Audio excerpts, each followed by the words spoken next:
Probably one of the first things we had to change here was the culture. And that's also one of the hardest things to change is the culture. And I think overall, my biggest lesson was change is not fast. And I'm one of these people like, why wasn't that done yesterday? Come on, let's go, move. I mean, I don't do anything slowly very often, except, maybe drive every now and then. But everything, I'm on cruise control. Let's go, let's move. So I think that was a hard thing, is to realize that not everybody moves at the speed of lightning like you do or you think you do. Mm-hmm. So that was a reality check, is, okay, we're going to have to take this slow, because that's how we're going to handle it. And that's how people can take in the information, process it, and apply it, just like kids, right? So teachers are the same way.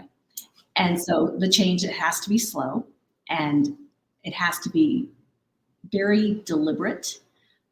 There has to be explanations given for change. You can't just make a change and say, oh, well, it's good for kids. That's important, but there's a lot of unpacking when things are good for kids. And so we have to do that as a team.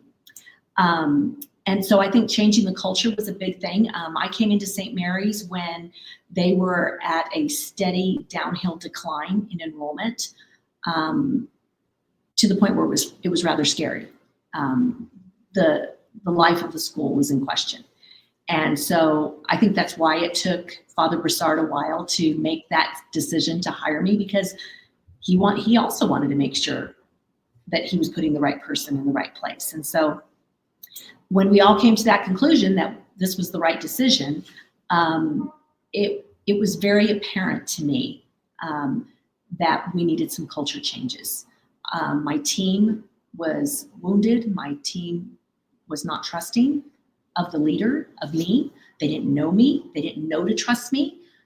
They were very cautious. I always like to joke about my office is next door to the teacher's lounge. And I would hear them talking and giggling in there. And I would walk in and they'd just stop talking. And it was like, oh, we have some work to do. So we've done some of that work. We've been voted top workplaces 5 years in a row. That comes from my team. It doesn't come from me. And so when we first got our first top workplaces, that's when I knew we were making the right decisions. We were making the right choices, because their feedback on that anonymous survey, reading the feedback and not knowing who wrote what, was incredibly powerful for me as a leader. So best place to work is not an easy award to win, because like you said, it is anonymous. So people are going to be honest, and they're going to tell you whether they really like working there or not. And to do it consistently 5 years in a row, that's fantastic. So congratulations on that.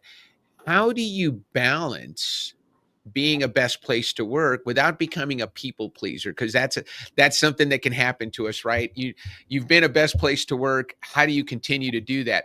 What gives you the confidence to make the tough decisions, even though you think you have to keep in mind that could actually lead to a step down in that ranking? Or how do you handle it so that you can keep your eye on the goal and continue to be a best place to work for so many years in a row?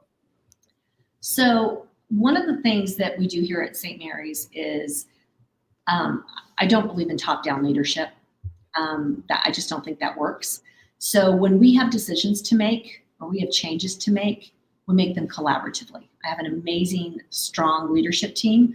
We sit down, we talk about it, we unpack it.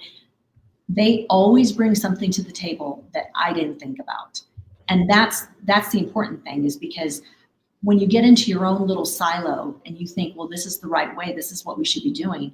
But the minute you open it up to other perspectives and opinions and thought processes, then you really then you have an opportunity to make the right decision, because then you've got other feedback and other perspectives that come to the table that make that decision so much easier to make when you involve a leadership team.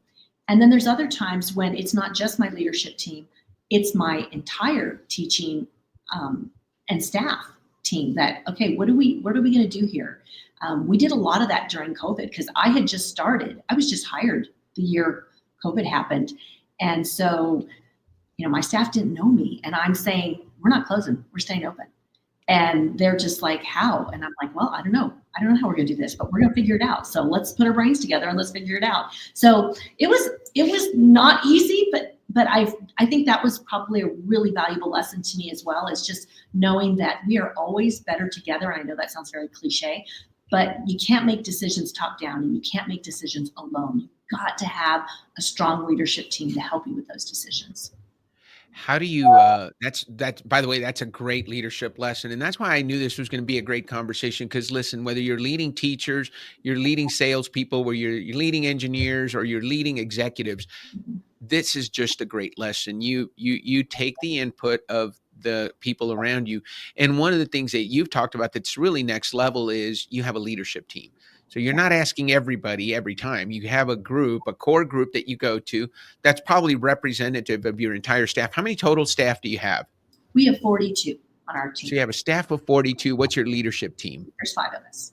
So there's 5 of you on the leadership team, and I'm gonna actually get a chance to meet your leadership team soon. We're gonna be doing some work together, but I love that you have the insight from those people, and then you decide sometimes that you're going to ask everyone, right? Maybe it's something that stumps the leadership team, and then you say, you know what, maybe why don't we ask the whole staff, and we poll them. But at the end of the day, you're making the decision, right? You can delegate responsibility, the authority. You can delegate authority, but the responsibility still falls on Becky Maestra Sanchez, and that's who the pastor is going to ask. Hey, why did that happen, right? Regardless, if you can tell them, well, we can do like Adam and say, well, the woman that you put in the garden told me to do it, right? Yeah, the teachers told me to do it. Well, guess what? You're in charge. So how do you balance taking that input? Has that ever backfired on you, where you're taking the input from them and you implement a decision? Or because I have found that for the most part works really well. Can you think of a time where it didn't, and then you had to change direction? Oh, absolutely. But you know what? And I think it's probably been mostly in our interview process when we interview somebody and then we get them in here and it's like, whoa, wait, that's not at all who we thought we were hiring. And we have a full team that interviews. I mean, I'm the last person to interview.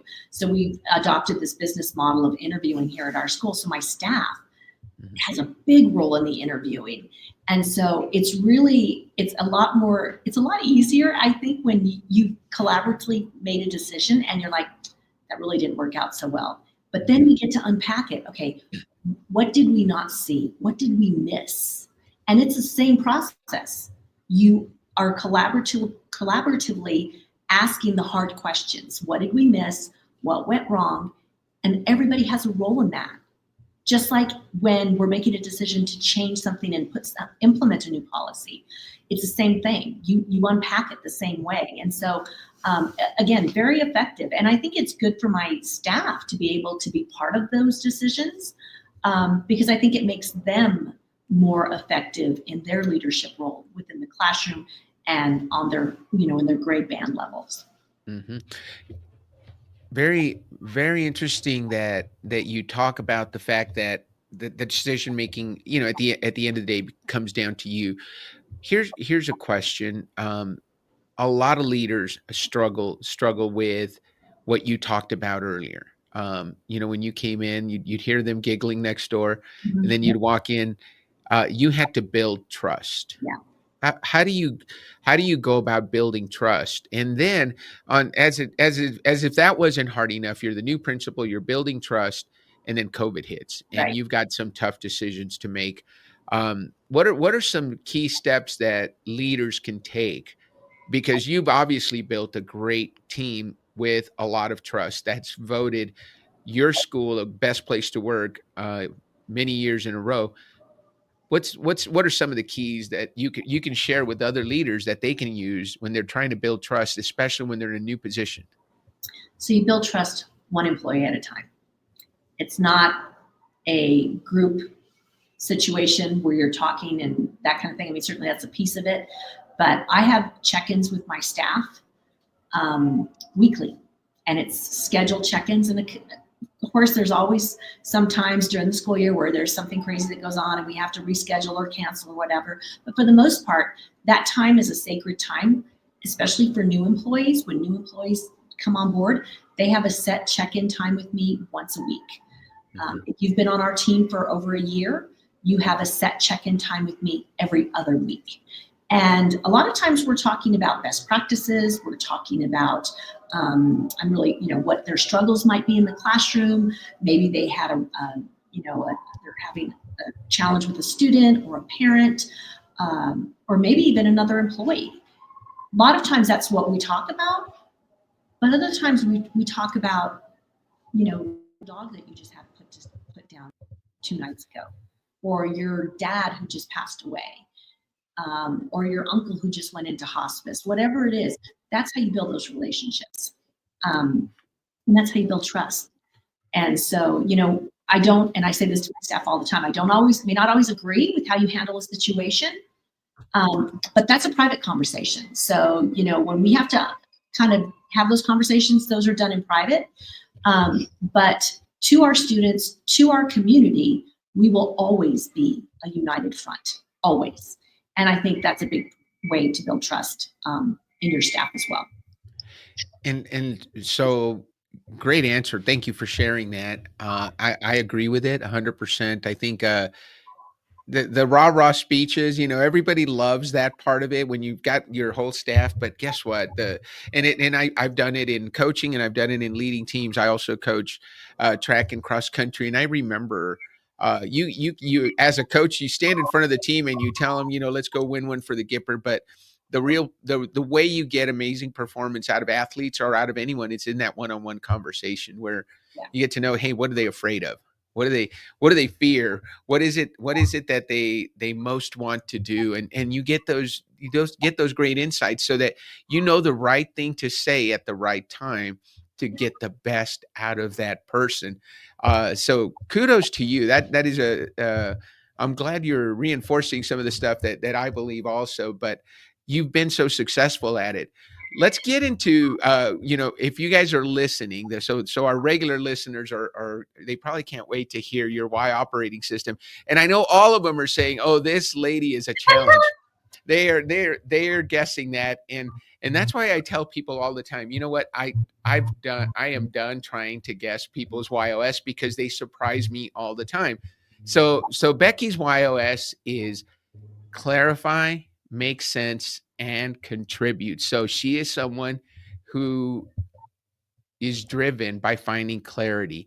She is a clarifier. She uses examples, and it's fun because when I ask a clarify person a question, I know I'm going to get a very detailed answer, and she's going to make sure that I understand. And then the other thing that Becky's really good at is asking good questions. One of the things I've learned is you have a very thorough interview process with you have a questionnaire of questions that must be answered by everybody that you hire, and that's how you ensure you get the right people on the team. So your why of clarify definitely stands out. And you've been very honest. You said, Dan, I didn't come up with it, but you found something that had all those questions and you use it religiously. And I'm not that's not, no pun intended, because you're a Catholic school, but you religiously use that very thorough questionnaire to vet your candidates that you hire so you can bring them into this trusting environment that you created and that they're the right fit. So clarify your why is clarify, your how is make sense. So what everybody has seen, and you've said it a few times, as I listen to you, you know what? If it makes sense to Becky, she's moving forward. As soon as she gets it, she's moving forward. She doesn't need all the information. She needs enough information. Makes sense. People are known for being very decisive. Once they have the information they need, they move forward. The other thing we know about clarify too is even though you may ask a lot of questions, once your questions are answered, you're ready to move forward. So both clarify and make sense can be very assertive. And then of course we top it off with contribute. And why else would you be at a private Catholic school earning a fraction of what you could earn doing the exact same job in the public sector? So, Becky, I know you were surprised when you got your results, but now you've had a few weeks to sit with it. How does it feel? How did it feel to you when you first learned clarify, make sense, and contribute was your Y operating system? And how does it feel now that you've had some time to think about it?